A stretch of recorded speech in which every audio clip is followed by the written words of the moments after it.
Biliqis Habibullah. 2016 yılı 9. ayının 27. günü Türkiye'ye geldim. 2017 yılı 4. ayda Şarkı Türkistan'daki yoldaşım Esen Ağudun'u Ürümçi şehirlik Tenşar rayonluq 5 yön Oldurak rayonundan keşte tutup ketipdi. Şunundan ta hazırgacha izdirki yok. Mening 6 balam var, 5 balam qishimda. En küçük kızım dadısı bilen memlekette kalgan. O kızımın pasportu yok sebeplik yoldaşım çıkanmagan.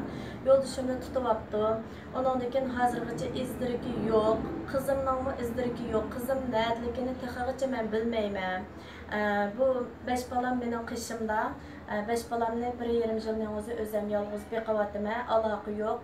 Ondaqda Xitay hükümeti hiç qandaq zulüm qılmadık, hiç qandaq kampılı yok. Hiç qandaq Uygur'a biz hiç nima qılmadık. Türme atalmış kampı deganlarning hech qaysi yo'q debdi. Ondaqda mening yo'ldoshim zodi nerede? Nerede turyapti? Mening qizim nerede?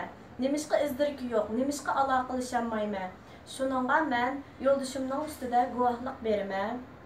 Qarindoshlarımningmi qo'rqmay o'zining qarindoshlarini, ota-onasini, bolalarini qo'rqmagan asosda guvohlik berib, ularni izdishini ham izdirkini qilishini umid qilaman.